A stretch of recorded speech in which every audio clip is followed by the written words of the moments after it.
Yeah. My check 1, 2, you hear me? 144 back again. Run it back. Yeah.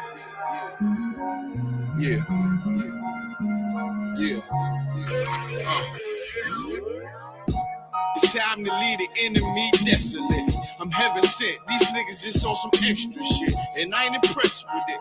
Could you kick that bullshit to the left of me? Hey, look, you can't deny this excellence. I use this mic like weaponry, and I've been seeking more clarity. Right now, I'm ready as I'll ever be, rugged as I ever been. The devil knocking at my door, I'ma let him in. Cause I'm a worthy adversary. Pour them liqueur, laced with rosemary. It's time to grind, ain't no time to tarry. Take one of mine, get your soul carried. I got them worry, plus these niggas full of estrogen. They fickle, they false. Got a big ball, so end up in the real issue. Fuck with my brethren, I deal with you. Yeah. Look, it's getting real official. Seeing how them bitches can cross you, and how they still twist you. It'll hit you, then peel a tissue. Them others weak, my brother's been sent to the deep. So tell me, how can I turn the other cheek while this wicked world trying to smother me? Something gotta shake, I'm gonna cry it out. Time to gird up my loins and ride out. In my soul, I feel devastation. In my eyes, I see desolation. On my door, death is waiting. But I don't want to see no more desolation. I said I don't want to see no more. Hey, in my soul, I feel devastation. In my eyes, I see desolation. Out my door, death is waiting. But I don't want to see no more desolation. But I don't want to see no more. Beat the cops, beat the ops, beat the motherfucking eyes. I'm the one. Why you think that I've been rolling with a Kai? Your little arms is too short to hotbox with God. French is long, team strong with them, a gun, die would die. Tired of these fake snakes, crooked Nates who oppress Jake. No pressure makes diamonds I won't break on this crooked landscape. We gon' make some shake, so I ain't got time to argue with you fucking reprobates. While these crackers getting richer when we raise the crime rate, and they hunt my people like gorillas and some primates. So we in these streets trying to raise a brother's mind state in every concrete jungle, from Cali to the tri-state. I buried brothers over beef that they couldn't squash. Blood in the streets, brains out like Galosh. I trust the cracker when I mix that squash. You listening to real niggas, dog, who can't be bought. Whoa. Why you think I go so hard? Cause this world's fucked up, nigga, I've been scarred. PTSD, brothers can't drop their guard. Every day some bullshit, you gotta weave and bob. There's no facade, so every day I'm on my job. It's time to send these devils to the land of Nod. Cause when I lost my religion, that's when I found God. So when I lost my religion, nigga, I found God. In my soul, I feel devastation. In my eyes, I see desolation. On my door, death is waiting. But I don't want to see no more desolation. I said I don't want to see no more. Hey, in my soul, I feel devastation. In my eyes, I see desolation. On my door, death is waiting. But I don't want to see no more desolation. And I don't want to see no more.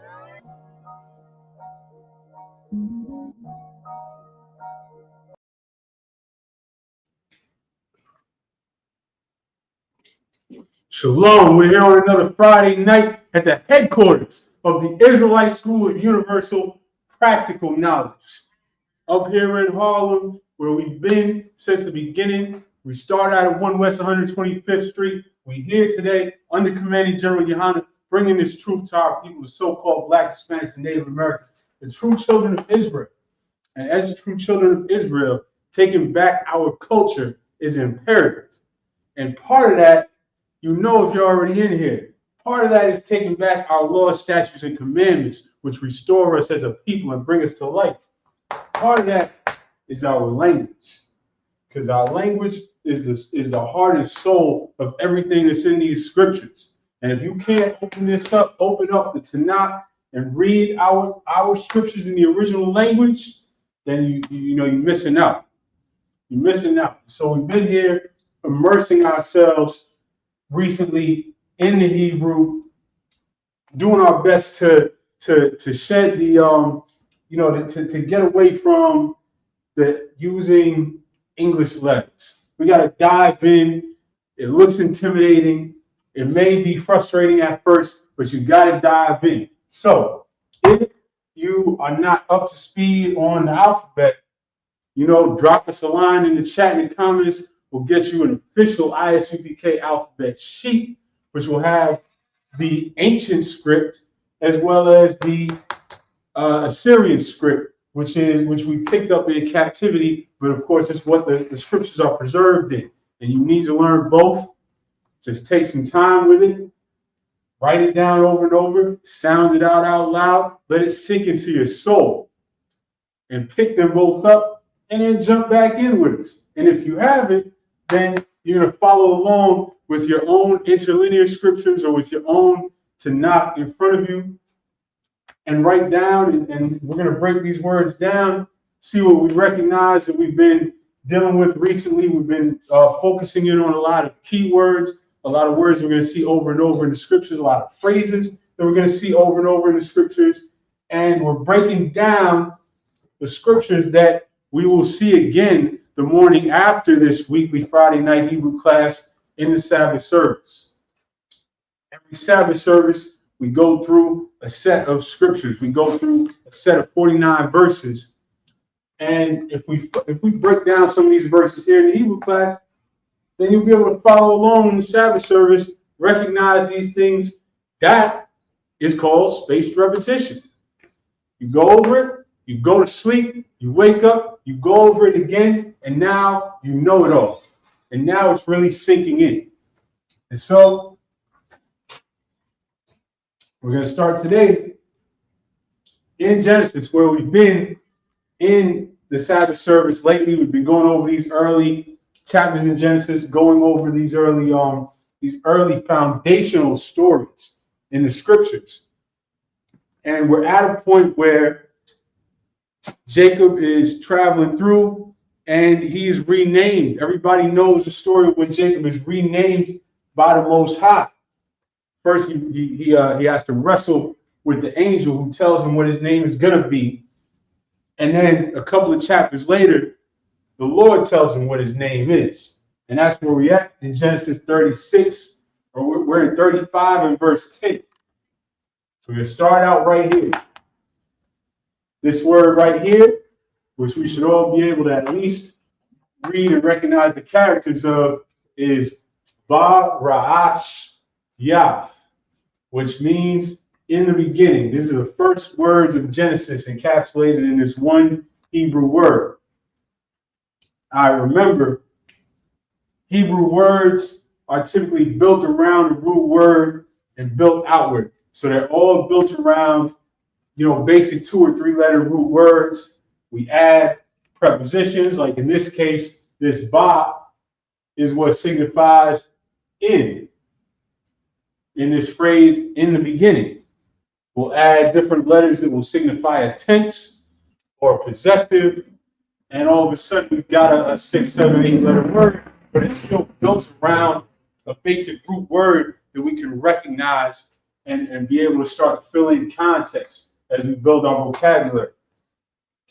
So this verse 35 and verse 10 in the English says, "And God said unto him," and that's this first line right here. It says, "Wayamar ha'alahayim." This Wayamar, you're going to see over and over and over and over in the scriptures, beginning verses, because this is how you say, "and he said."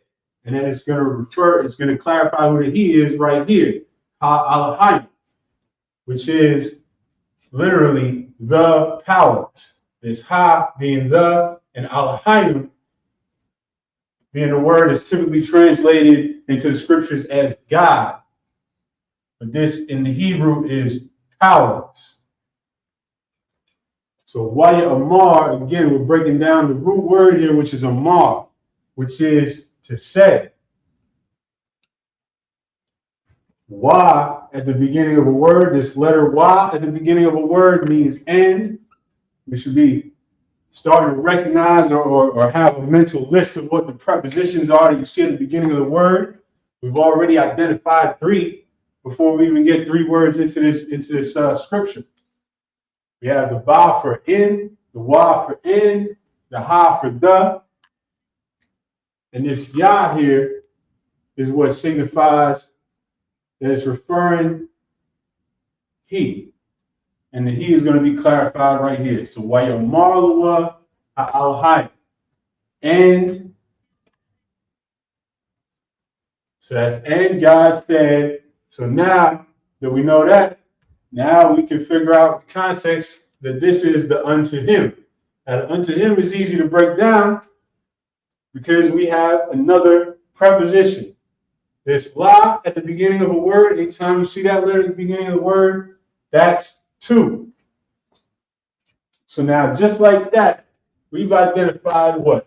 Ba, ha, wa, la as prepositions. We got in, the, and to.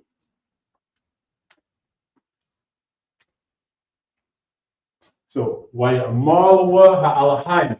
And the wa is the possessive at the end of the word, saying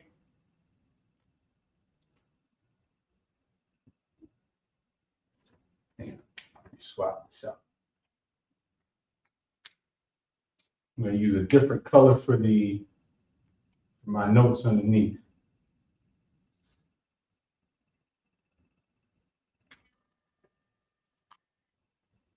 Where are we at? And the next phrase here, Shumka Yaikwab.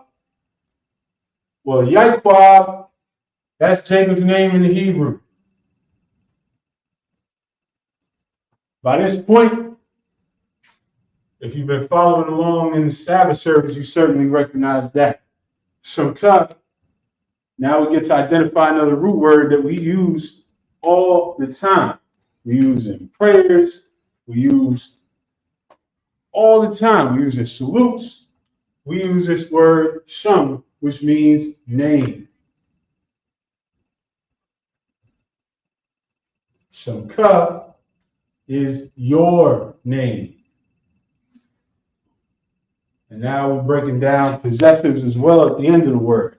That ka at the end of the word is yours. Shumka Yaikwa.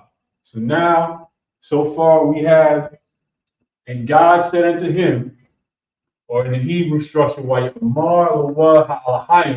and he said to the power, and he said to him, the powers is the he, Shumka Yaikwa, Jacob is your name. Your name is Jacob right now. Now this next line, La'aya Korah Shumka Iwad Yaikwa. So let's break this down. La'ah, if you've been around other brothers in this school for any amount of time, you certainly know this word. This is how you say no, or in this case, how you negate anything in a sense. You negate something, say no or not with the word la'ah.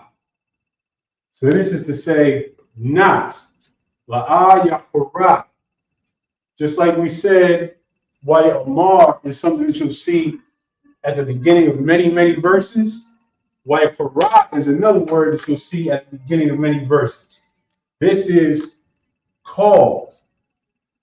So Yakorah or Salak.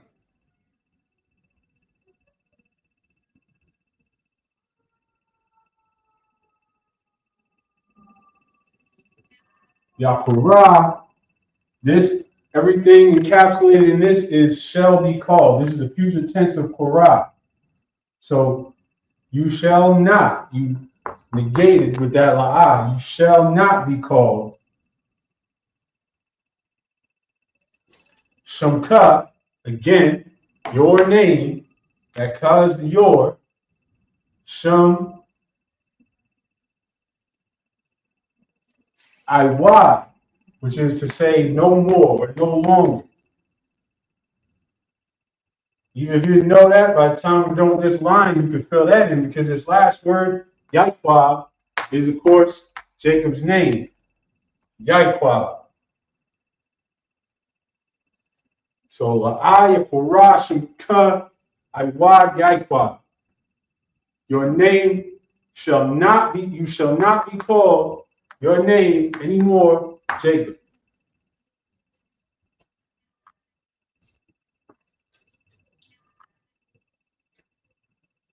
So already we're seeing certain words multiple times. We've got two instances of Jacob's name. We've got Shumka twice. We're seeing very basic words like not and Amar and Yaparah are some of the most common words in the scriptures. So, and of course, Ha'alahayim, the powers. So we're seeing words, everything in this verse, in this very, very heavy verse, there's all things that you need to absorb and know going forward.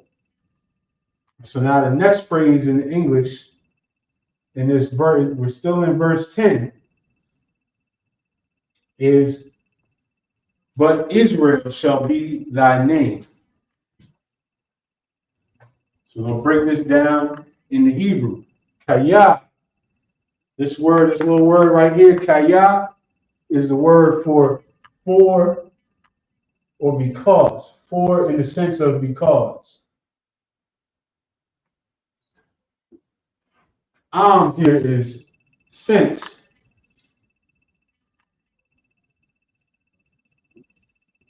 Yashar. Better know what that means by now. If you're watching this is the name Israel. And what's this word again? It's the third instance of Shumka, your name. Your name. Shumka. And this word here, Yahya, is based on a root word that we got to know, which is Hayah, which is to be. So this is saying because Israel is like to be in the present form is going to be your name. So again, that verse in the English, and God said to him, thy name is Jacob. Thy name shall not be called anymore Jacob, but Israel shall be thy name. Why Amar Lawah. And he said, the power said to him, Shamka Yaikwa, your name is Jacob. Shamka Yaikwa. La'ayakura Shamka Iwad Yaikwa. La'a Yakura, you shall not be called Shamka Iwad, your name, anymore, Yaikwa. Kaya'am Yasha'ala Yahaya Shamka, because Yashar Allah is your name.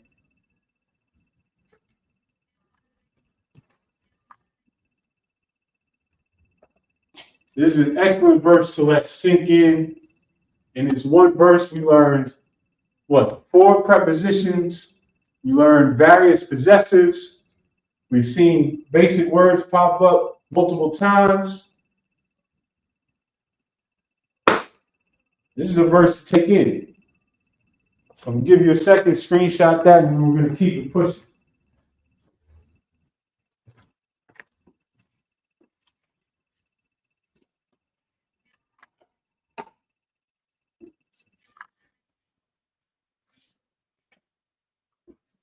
Hopefully I didn't just spray Windex in my drink. If I start sounding dizzy, y'all let me know.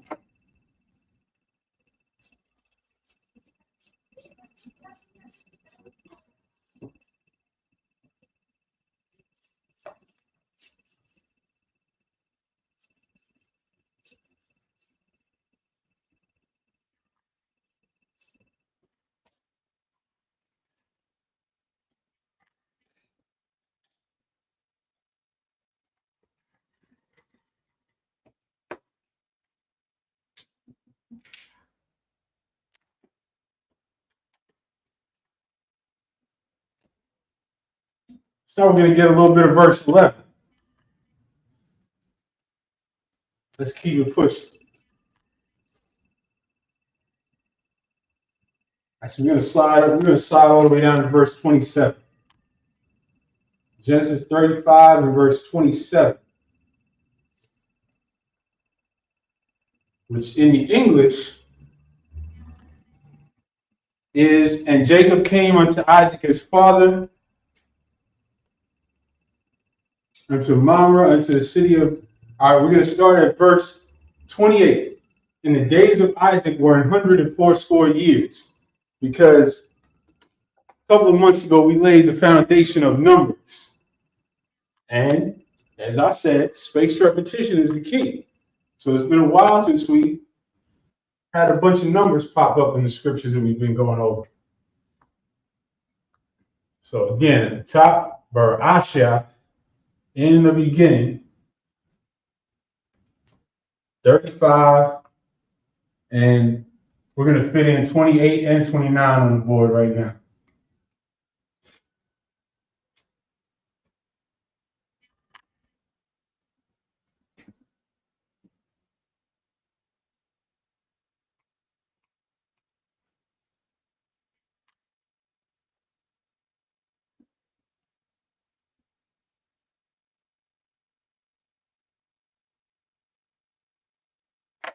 So this first portion of the verse, this first phrase,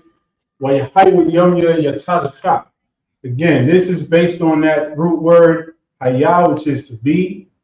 So it is, and it was. Yamya is the days. Yatazakak is Isaac's name in the Hebrew. Ma'af,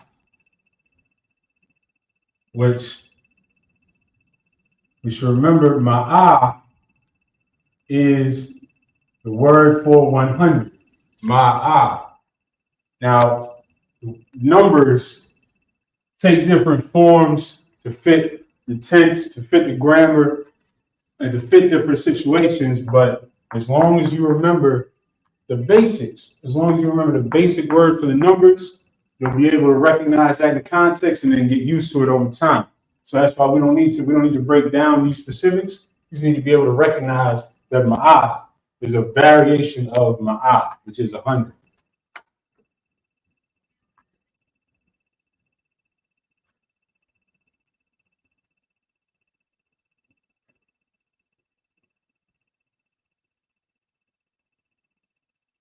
And Shana is years. This is many of the numbers that we come across in Genesis. We're talking about how many years somebody lived to, how old they lived to before they died.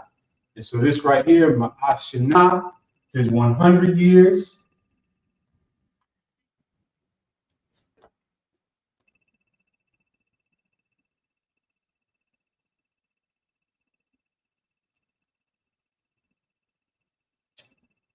Wa Shemanium Shana.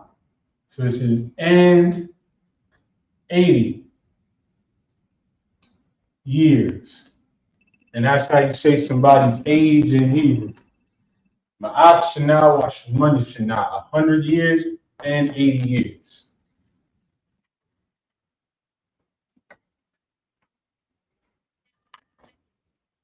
And then verse 29.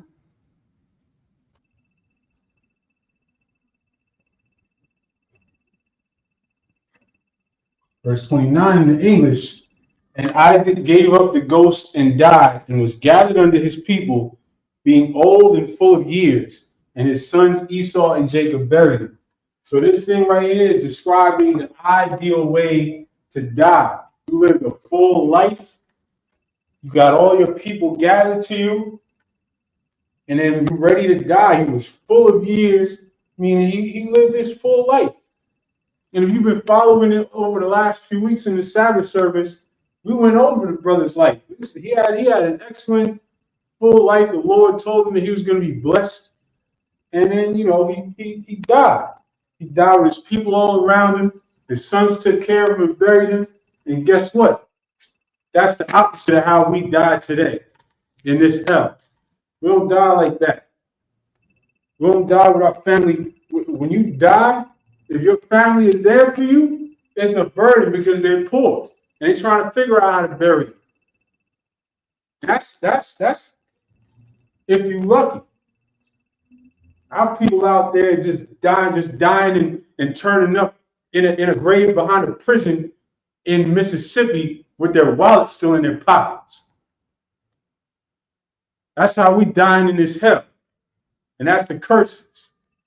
This is not how nobody else dies. Unless it's an active war, then maybe you'll die like that, buried in a mass grave. But not when you're just supposed to be living.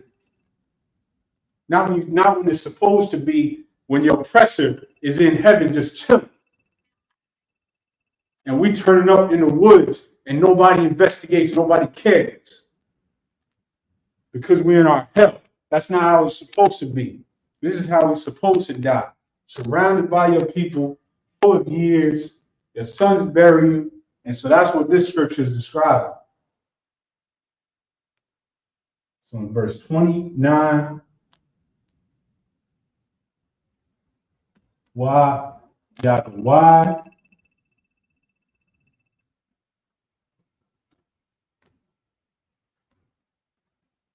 It has cop.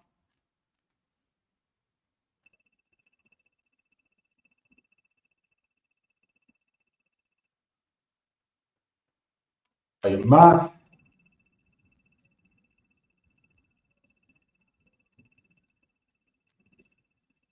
And we're going to break this up. And I'm making it a point to break all these verses up, phrase by phrase, so that we can start to put together the grammar and the structure of these sentences and make it feel like a language. You know, we're not just learning words and building up vocabulary.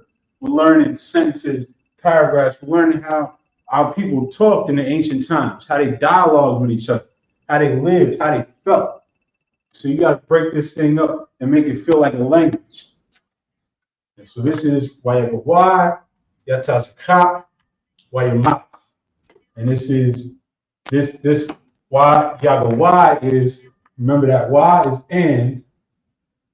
The Yagawai is the thing that is translated as gave up the ghost, which in the Hebrew is basically to say that he took his last breath. We have one word for that concept of he taking his last breath, and that's Yagawai. Or in its most basic form, it would be Gawai. Remember, this Ya is the he part. So why Yagawai is and he gave up the ghost.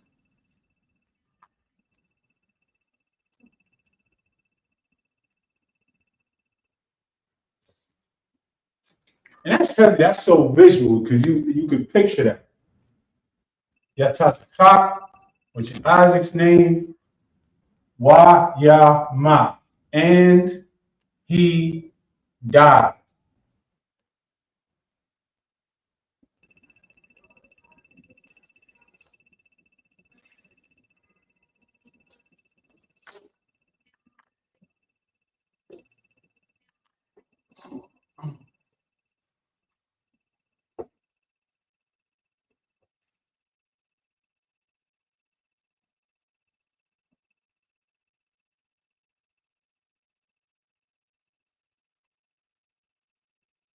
As we keep going, anybody watching this should be writing these along. It's one of the most important ways in which you sink something into your brain is by writing it down and feeling it. There's plenty of studies showing that. So make sure if you're watching this, you're writing along with this.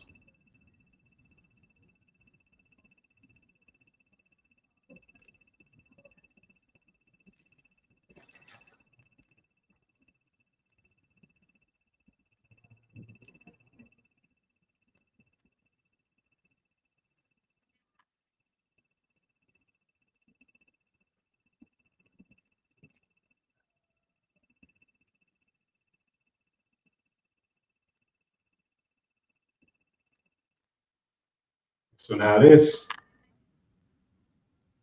Isupk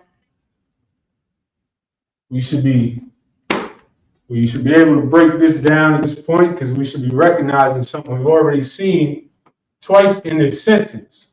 That why Yah, the why is and he gave up the ghost. Why Yamath is and he died. Why Yasap is and he gathered.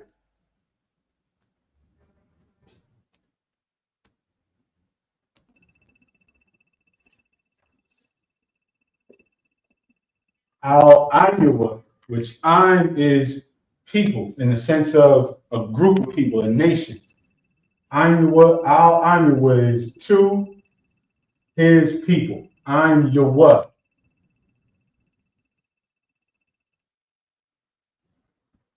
And this is the Quan is the word for old or elderly. So being old, he was gathered unto his people.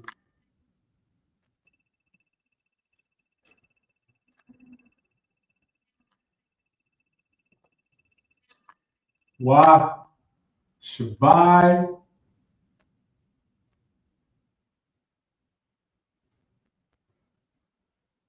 Yum Yum.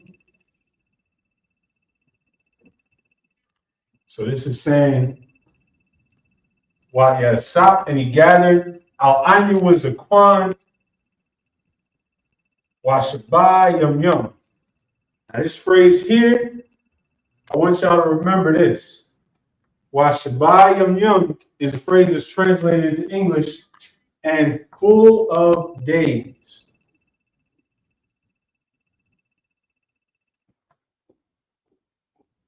This word Shabai, if you were paying attention to the numbers, this is the word for 7. And so that word for 7, that concept, it's like slang for fullness. And you see this when you talk about,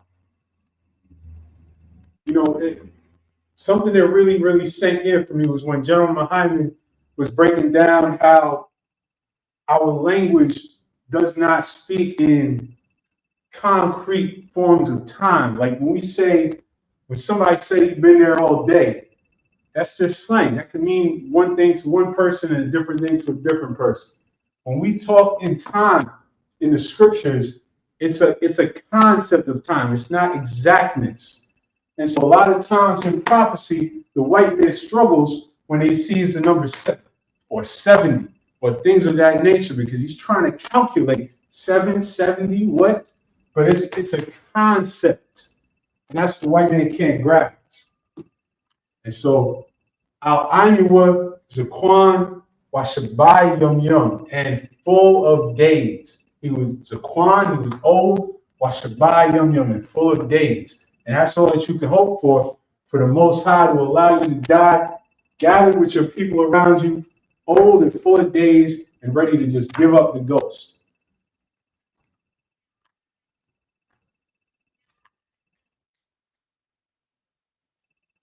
And so another heavy verse, we should start to be, looking out for a lot of common words, a lot of common formatting of words with this why Yah at the beginning of words. We saw that 3 times in one line.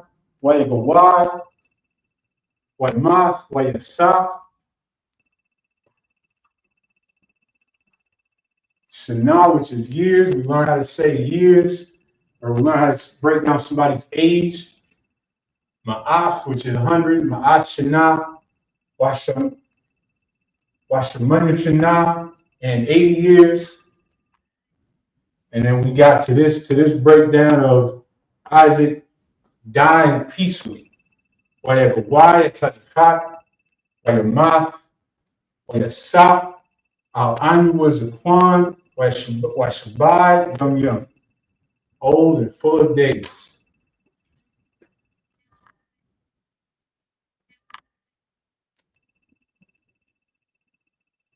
So we're going to let that. And then we're going to transition with this last part of this verse, which is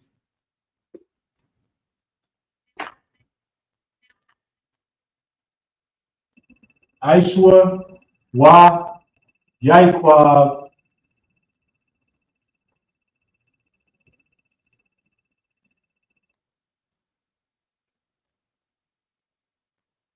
Bunua.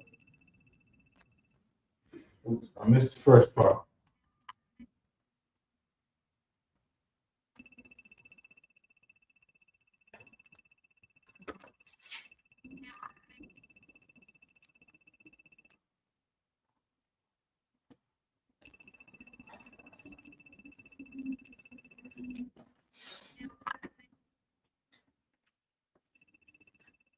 And so, after all of that, Waikumaru Aswa, Aishwa, Wayaikwa, Bunua. So immediately, we should recognize Yaikwab's name. Wa, of course, means and Jacob. Aishwa here is Esau's name in the Hebrew. This is Esau. Bunua, your bun is your son. Bunua is sons. Of course, when we pluralize something like right here, that yum at the end of a word is the pluralization of the word. But sometimes when it goes right into a possessive, the ma at the end will be dropped. And so here it's Bunua, which is his sons, plural. And they did what? They wiped the Baba Aswa. They buried him.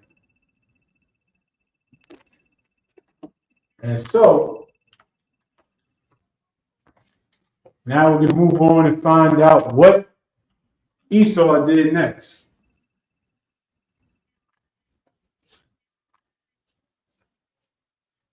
As we know,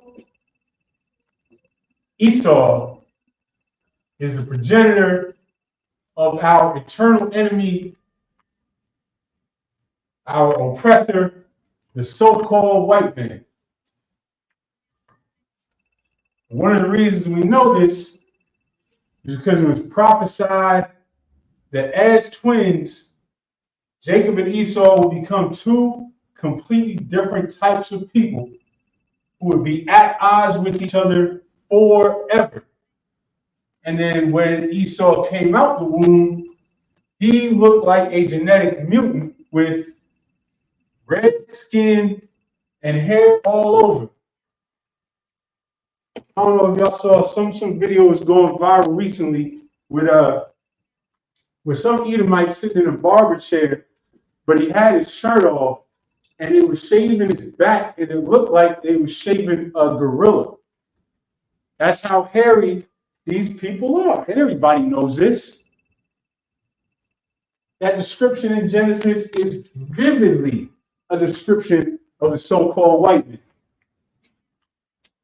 But, of course, that's not the only reason we know that. Because as the scriptures go on, everything that Esau does spiritually connects to the white man today. Everything that Esau does, you can look out there and see Esau doing today. And it all starts back here in Genesis.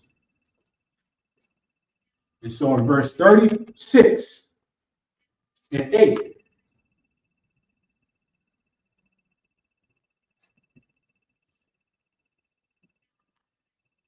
again, Barashah 36 and 8.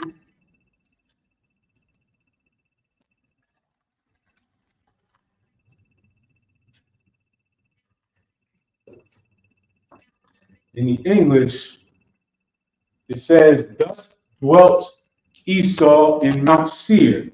Esau is Edom. And this verse is important because this is the verse that establishes clearly and concisely every different name we're going to see Esau called on throughout the scriptures. So there can be no question when the Lord is referring to Mount Seir or when the Lord is referring to Edom, that he's referring to the literal descendants of this one man, Esau.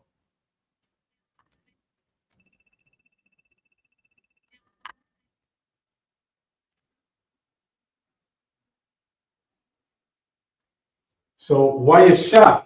Yashab is to dwell, is to live somewhere. This is a root word you can see immediately. It is just Yashab, to dwell. Of course, this wa is end. You should know that by now. Ishua. You just saw this is Esau's name.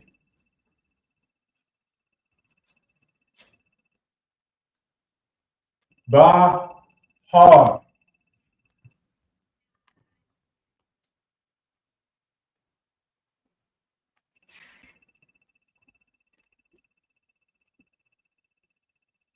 Sha'aya. Bahar Sha'aya. Har is the word for mountain. Depending on context, it could be hill, but here we know that it's referring directly to the word that follows. Of course, this Ba represents in. Sha'ir is the name of the mountain, Seir. So Yashab Ishua Bahar Sha'ir. And dwelt Esau in Mount Seir. And we know that this continues to fit the so-called white man to a T because he's a caveman. What did we just describe? We saw somebody in the barber's chair that looked like a caveman, like they were trying to take a caveman straight out the cave and clean him up. This is a cave dweller from the beginning.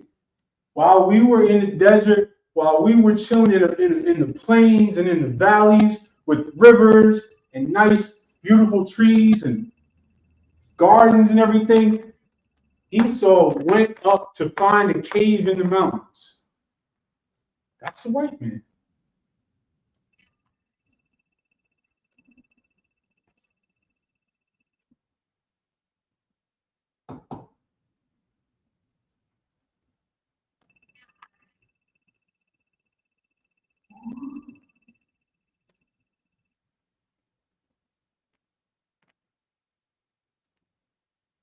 Ishua, which is of course Esau's name again. Hawa'ah, this is the word for is. This word comes up in the scriptures, looks like about 1,500 times in the scriptures. This is the word for that, it, he, is, and that in the sense of is. Because you could read this with the word that too. You could say, Ishua, that, Edom. This is a word that connects these things. Ishua, Hawa'ah.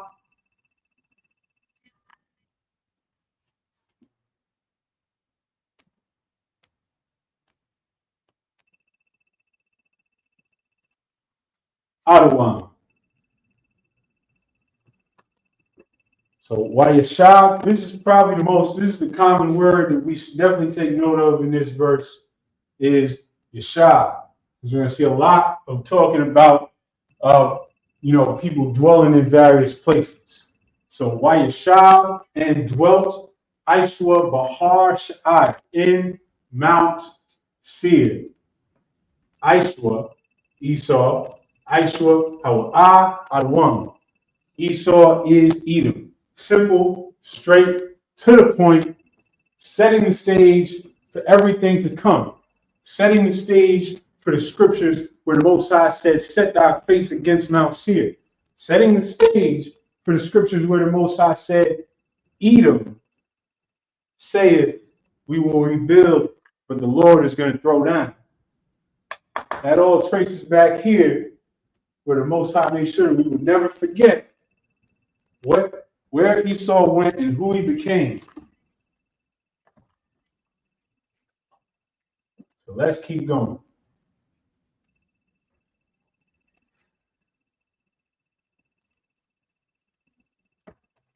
As a matter of fact, before we fully pass on from that, let's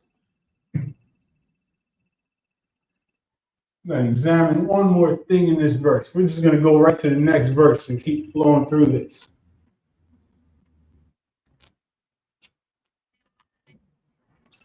Shout out to everybody on the chat. Super Afwan, Shalom, Yabashir Shakuta. Martino de Guerra, Isupk, Haiti, Isupk Buffalo, New York, and Ra'ash Karab. Shalom, Yabashim Yashab. Come. Yahshua Atabash Yahshua. Shalom to everybody in the chat. Excellent to have you here. I hope y'all all got a pen and paper out and you're writing this down and following along. You're taking back our language. So, this Mount Seir, this is a mountain range in the country of Edom, and this comes from a word that means rough. And what does Esau pride himself on being? A rugged mountain man, Bear Grylls in the woods, cooking with 2 sticks and a piece of aluminum. That's Esau. Wants to be in the mountains, in the caves, roughing it. That's what they call it, right? Let him have it. But they're just showing who they are spiritually. Just like that I know you've seen that Roman Empire challenge recently. Yeah, on TikTok. The licking of the toes? No. So these it was where white women would go to their boyfriends, and their boyfriends or their husbands would just be like standing, in the kitchen just chilling or whatever, and they would record them and they would ask them, how often do you think about the Roman Empire? And their reactions, all of them would be like, where did that come from? So like, I just wondered, what made you ask that? They would be all creeped out. They're like, all the time. But what made you ask? I think about it all the time. And all of them said the same thing, that they're always thinking about the Roman Empire. Because spiritually, they're those same people here. They asked them this completely out of the blue, like they had never talked about this ever in their life. And caught them all saying, I think about it all the time. Because this is just a spiritual continuation from Esau and caves down to the Roman Empire, down to America. They are lived from spiritually Egypt and Sodom, but they are literally the Romans. Time. And spiritually Edom and Sodom because they represent oppression and sexual degeneracy and perversion and all types of nasty, degenerate sexual behavior. They picked up the baton from Sodom. The Lord got rid of Sodom, and the white man exceeded Sodom.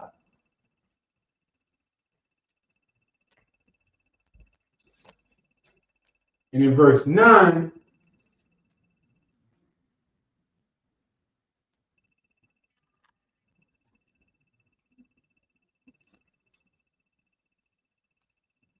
Shalom, Abatazar. Shalom, warrior.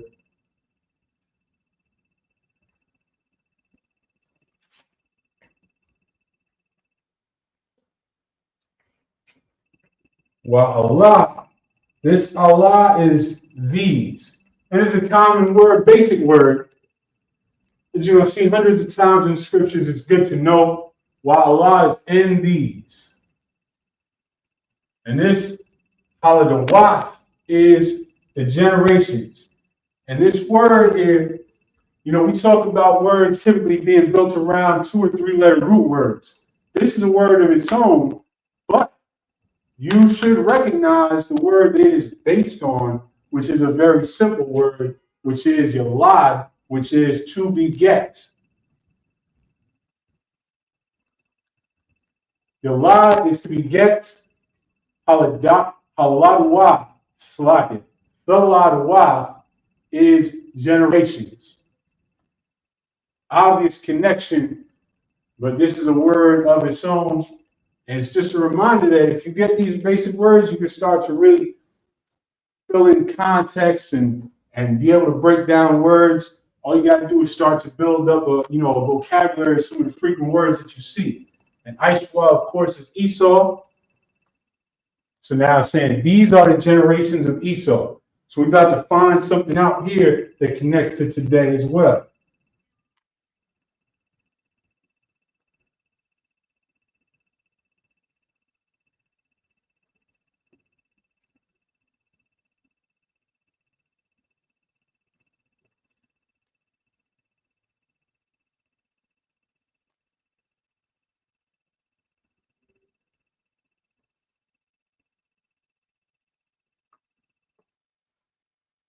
So what can we recognize and break down here right off the bat?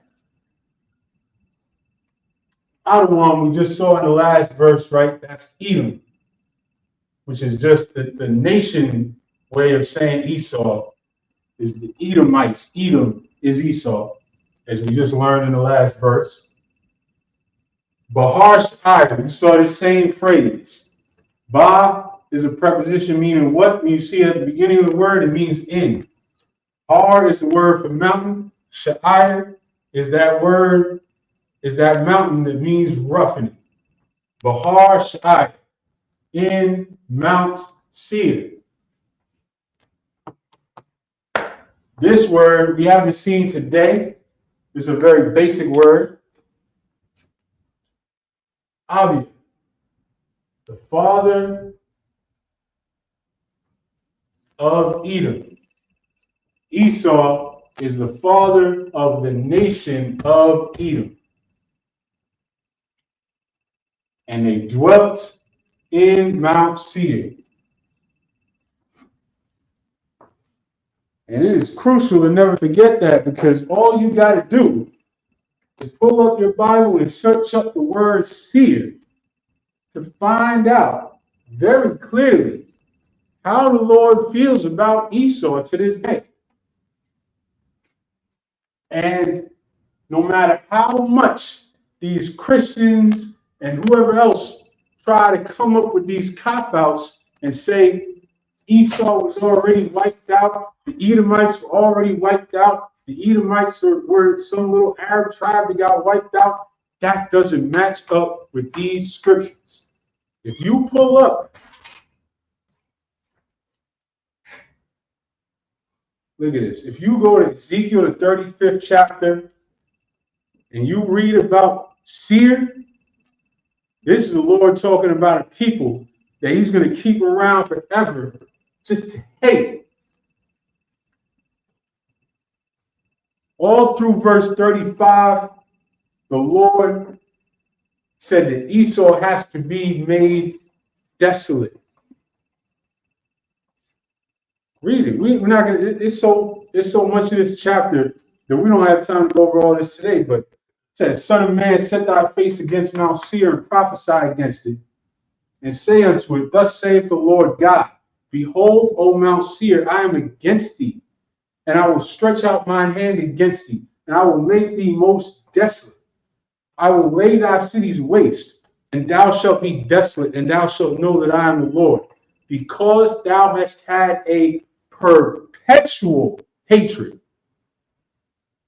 Now, perpetual, I don't know if y'all need a dictionary out there, Christians, but perpetual means before, now, and in the future. Perpetual means forever from the past and forever going forward. Perpetual doesn't mean you're going to get wiped out tomorrow. Perpetual means you're going to be here for the next 2,000 years for the Lord to keep hating. And it said, and for you to keep hating us, because we were prophesied to be against each other from the womb forever. So because thou hast had a perpetual hatred, meaning the Lord is watching the hatred that Esau has had for us all throughout all these generations. This is not some insignificant little tribe of Arabs that got wiped out in the desert. This is somebody that has had a perpetual hatred against the Most High's chosen people. You can't get out of these prophecies. You can't weasel your way out trying to claim that it's somebody else. It's clear as day, if you're being honest with yourselves, who this connects to. And then it goes on to tell in great eloquent detail what the Lord is going to do to this nation for that perpetual hatred that they have had against his people. And so let's come back to this. Wa'Allah, Salawat, Aishwa, Abya Adawan, the father of Edom, Bahar Sha'ir, in Mount Seir. Let's keep going to verse 10.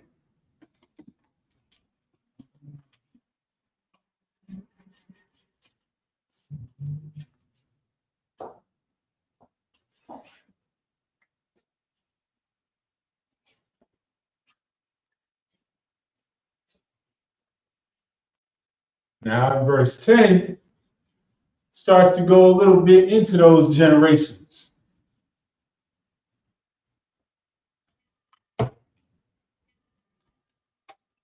Verse 10 in the English is,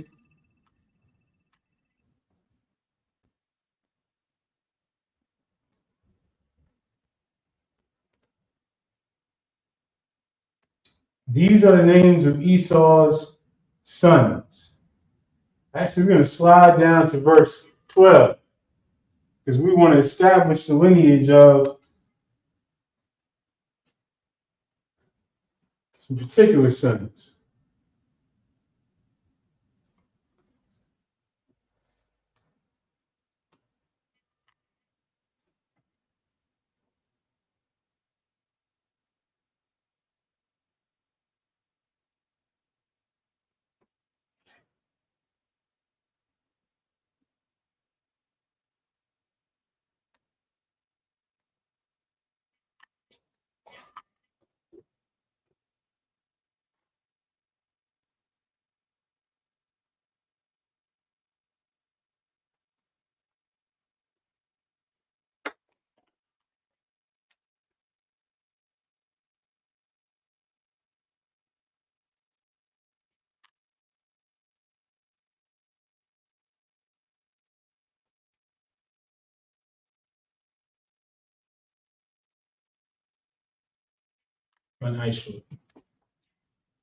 So, what's number 9?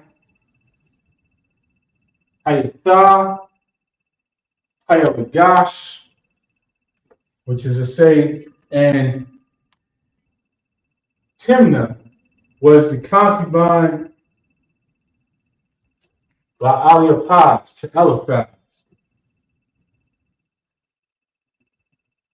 And this word, this name, Timnah, is just an Edomite name. They didn't even bother to try and break that down in the Strong's. That's just an Edomite name, Timnah.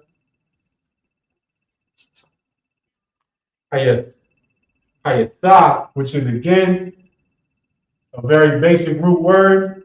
Hayah is the basis of this word. Hayatha is was. This is the what the white man would call the feminine version of was. Hayalagash is concubine. Don't get tied up on that. I know some of y'all, some of you clowns out there like to say that concubine means that you can have sex with Edomites. That's not what that means. But you're going to do what you're going to do. Just remember that the Isupk doesn't have anything to do with it or any of you other groups.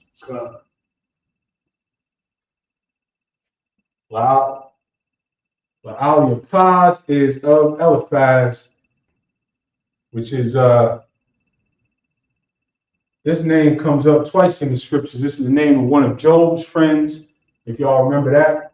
And this is Esau's son's name. And this just means, this is a name that if you break it down into the Hebrew, means the powers is fine gold. But those are the only times that comes up in the Hebrew is those two individuals. Bun Isupk. Bun, you know it's how you say son of Esau. Wa Thalah, another opportunity to recognize a root word and a somewhat complex tense structure. Thalah is based on Yalad, which is to beget. The Wa, of course, is and, which is to say, and she, this concubine, begot La Aliapaz,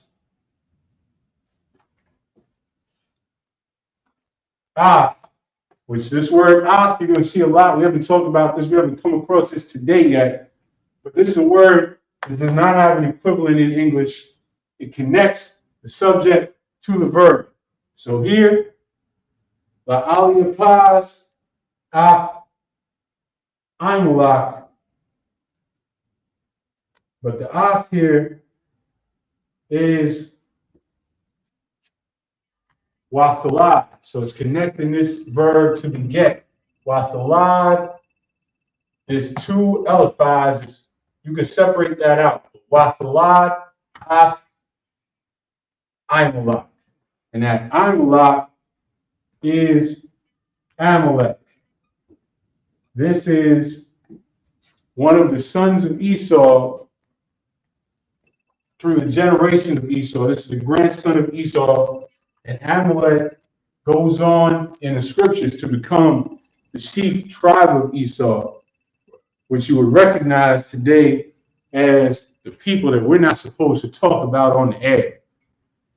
You will recognize that today as the guys that claim to be us. The guys that want to call this glorious shield of David a star. Those guys are Amalek, which is the chief tribe of Esau. Because you know, the white man hates nothing more than when you point out that the so-called Jewish man is just another brand of white man. He's just a white man with a different language. That's all. Which really ain't that different, because the bastardized thing they call Hebrew is mostly German. So he's just a white man who breasts different. But they hate it when you point that out. Because they hate their own chief tribe for being in control of everything. They hate the group that runs all the industries. They hate the group that create all the inventions out of Esau come out of them pretty much. So that while they're sitting in their trailer park tweeting how they hate Amalek, and they will bounce off the walls if you point out the obvious fact that they're just a version of white people.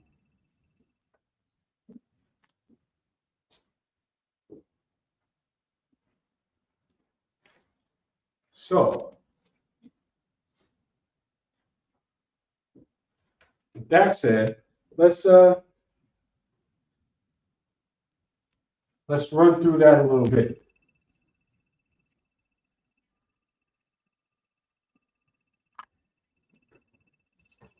Exodus 17 and 16.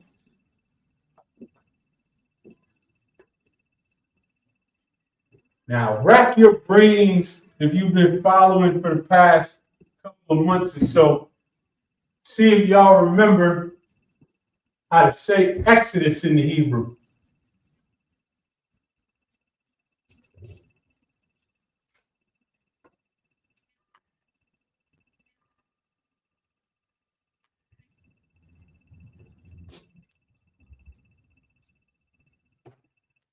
I want to see, before I start writing, I want to see if anybody has it in the chat.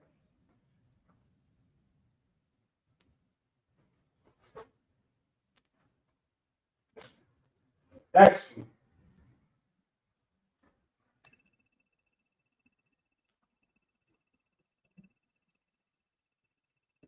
Excellent. The brother just spelled it out in the chat. This, let me make sure this is dry.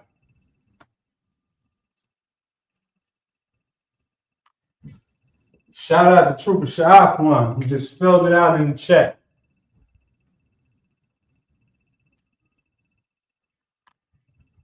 Shemawah, because the books of the Torah are named after the first words of the book. And in Exodus starts out, and these are the names. Shemawah is the names. And so we're going to be here in, here we go.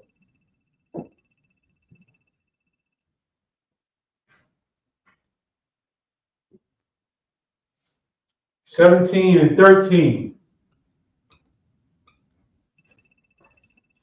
Because everything in the Bible, some things in the Bible are spoken of in terms of this is going to be the case forever.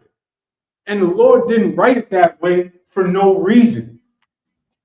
So whenever somebody tries to tell you that something just happened 3,000 years ago and it just fizzled out and those people are gone now and that's not relevant to today, Look at those people like they got two heads and turn around and walk away because they don't know what they're talking about. They don't know the Bible, and that goes for all of these so-called Christians.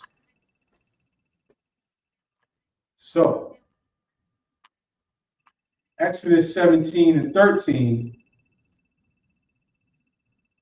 or somewhat 17 and 13.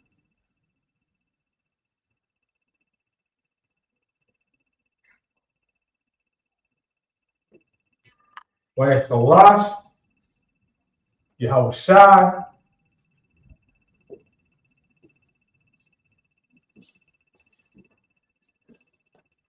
Af,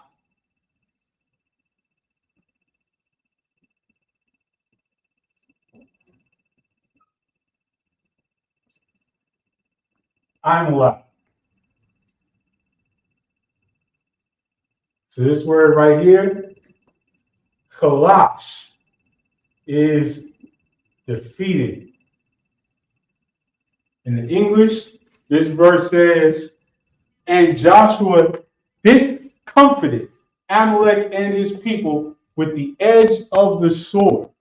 And if you discomfort somebody with the edge of a sword, there ain't no coming back from that. That people is vanquished. They're defeated. They're overthrown. They are discomfited. And that's this word, chalash. This word only comes up 3 times in the whole scriptures. This is talking about being laid down completely. This is talking about being overthrown and wasted away. Wa'yachalash. And he discomfited, defeated, overthrew.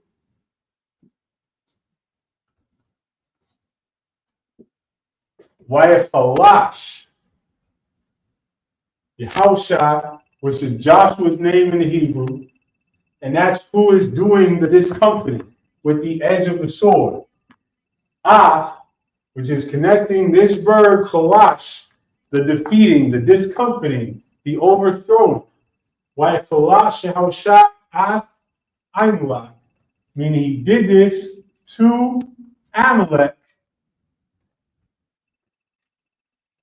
Why chalash Yahushua af Imla. Wa'af, meaning he wasn't done. Imwa, meaning his people.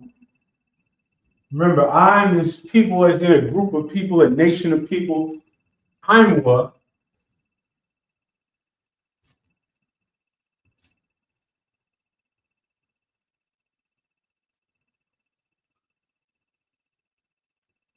Lapia, which is with the edge.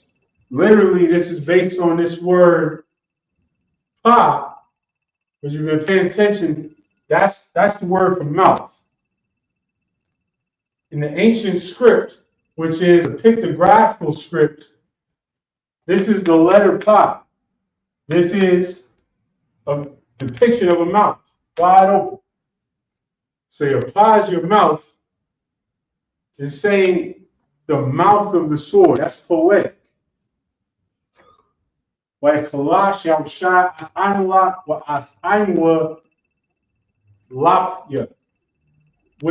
mouth, karab, of the sword. Karab is sword. And that's a glorious word and a common word. This comes up about 200 times, over 200 times in the scripture, because there was a lot of discomfiting that the Lord had us doing to other people with lapia karab, with the edge, the mouth of the sword. So in this verse, and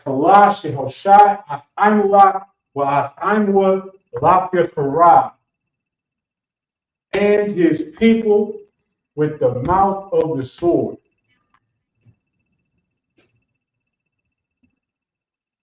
and verse 14.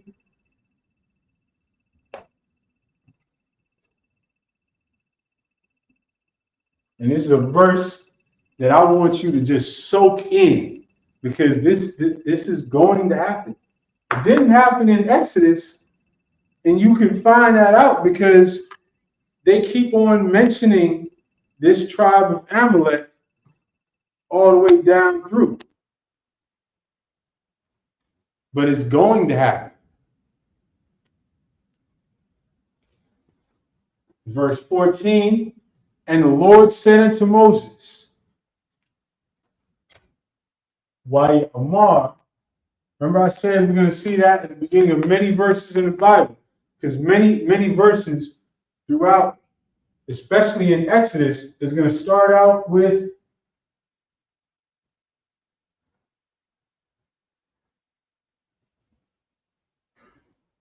you see, I'm not even reading right now, because so many verses start out just like this. Amar Yahweh al Mashah. And the Most High said to Moses. Remember, we broke this down, and that he is going to be identified, said, Waya Amar, Yahweh al Mashah. The Most High said it, al Mashah, to Moses.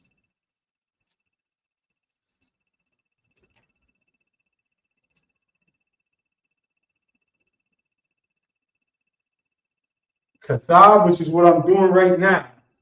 This is the word for write. This is a command to write, to record. Kathab. This is the root. This is the word right here. Kathab, Za'af, which is based on this. This is how you say this.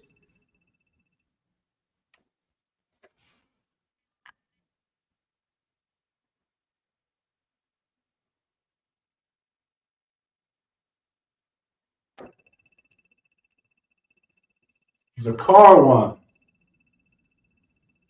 or memorial, because the word Zakar means remember. Zakarwan is a remembrance or a memorial, something to remember. Basapar. Sapar is book. In the book.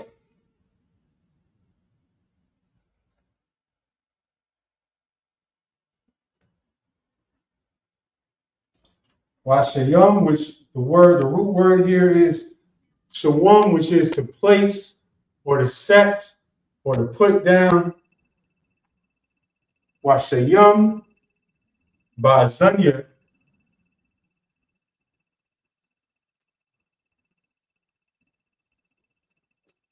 because azan is the ear, and the ear, of course, represents hearing, but azanya is put it. Make sure Joshua hears it is basically what we're about to say. And in English, it says, rehearse it in the ears of Joshua. Washayam, put it. Ba'azanya, in the ears or the hearing.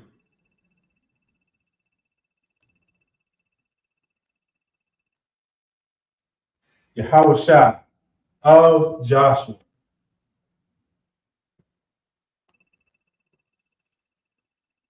So what is this thing that Moses is being commanded to kathab, write down or record?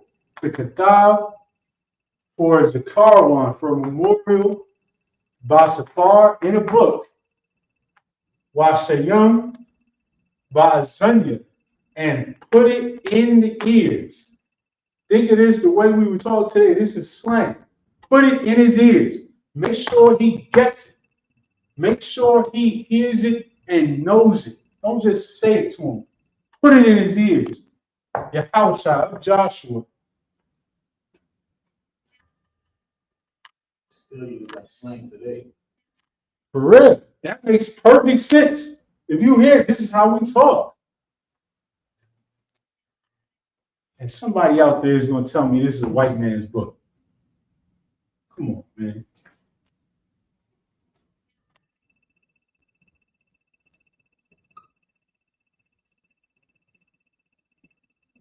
Kaya Matha.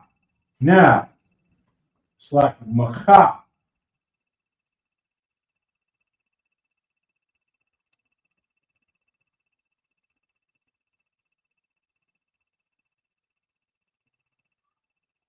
Amacha.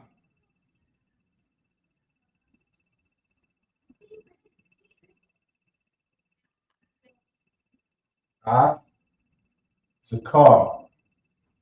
I want to focus on this phrase right here. Kaya Amacha, Asakar. This kaya we talked about earlier, that means because. So this Most High is now we got all the way down here. The Most High commanded to Moses, Amar Yahweh al-Masha, Kata, right. Za'af, Zakarwan, for a memorial or remembrance. Basapar, in the book, Basapar. Washayum, Ba'azanya, put it in his ears. Yahweh, in the ears of Joshua. Kaya, Macha, Amacha. If anybody's been following along lately, we've said this a few times in our language. If you say a word twice, that's how you doubling it. You're emphasizing it all the way.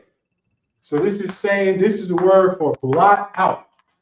And that's why it's translated into English to, I will utterly put out the remembrance.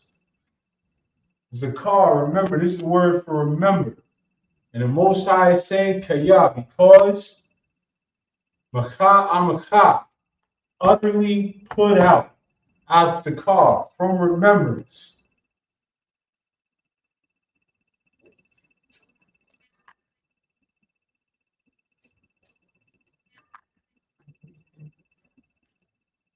Amalek, you know his Amalek's name, right? So the Lord said he's going to utterly put out the remembrance of Amalek.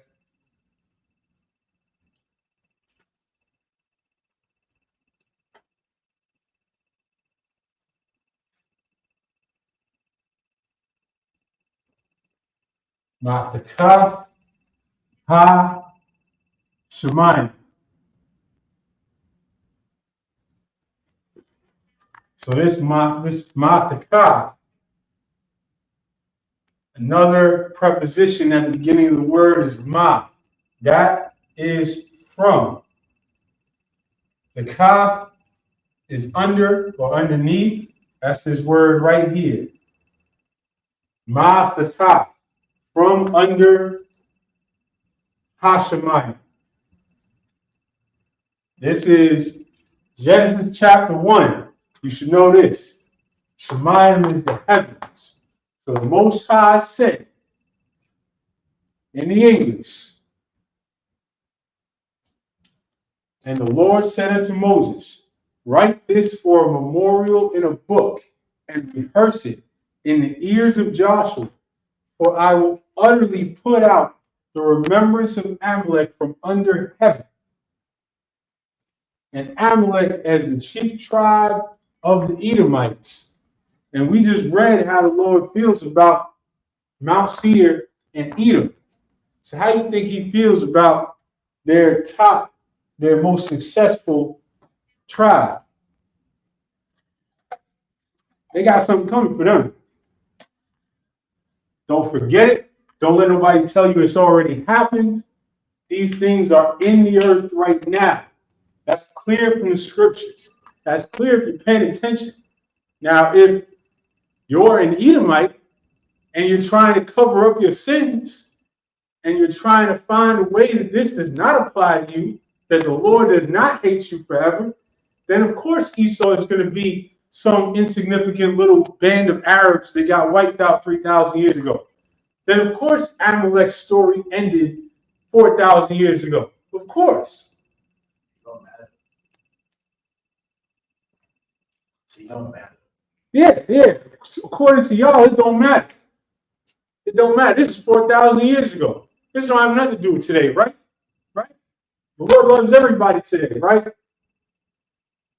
That's how y'all can sleep at night with the crimes that you commit through the earth. That's how you can be the biggest degenerate, the biggest sexual deviant, the biggest murderer, the biggest threat to all the peace and harmony of the planet, the biggest threat to the animals and the trees. Because this is just some stuff that happened 3,000 years ago, and it don't matter. It don't have nothing to do with today. Those guys that the Lord hates forever, perpetually, they're gone. I don't know where they are, right? According to y'all, who knows where they are? Well, there's a lot of talk in these scriptures for some little insignificant group of people. There's a lot of passion in this verse right here. In these two verses right here. Wa'yafalash Yahushai Af Amalek, and discomfited Joshua, discomfited Amalek. Well, I'm his people and his people, Lakyakarah, with the mouth of the sword. Wayamar Yahweh al-Mashah, and the Most High said to Moses, Kathah Sa'ath Zakarawan. Write it down. Kathah Sa'ath Zakarawan. Put it for a memorial. Basapar. In a book. This sure sounds like something that's going to be taken care of next week, right? Come on, man. Washayim Ba'azanya Yahushua. Put it in Joshua's ears. Make sure he remembers it and gets it. Kaya Makah Amakah. Because I will utterly blot out Makah Amakah Azakar, the remembrance Amalek of Amalek, Mathakah Ha-Shemayim, from under the heavens. Because the Most High made it clear that he will hate Esau forever. And that all of the generations of Esau we went over today, that include Amalek, the Most High got his sights set right on them. But they didn't go anywhere because there's a reason for them to be here. They're here to be hated. A vessel unto honor and a vessel unto dishonor. They're here to be used and to be hated, and in the end, they're going to get their judgment. Right? And that's how it's going to happen, and that's how it got to happen. And with that, we'll be back next week, and I'll pass the class over to Priest Officer Samir Yatazal. Damn right. Clap it up. Most High in Christ. We are the Israelite School of Universal Practical Knowledge. As you know, the Passover is upon us. We are literally 6 weeks away from the Passover, April 20th. Make sure you go to isupk.com to pay your Passover fee. ISUPK security announcement. We are the ISUPK, started out of 1 West 125th Street, Harlem, New York. Rule for new brother and sister. When a new brother or sister comes into the school, they are off limits for 6 months. They are to be saluted only. They are here to shed themselves of the world. If they need transportation, the teacher will arrange it.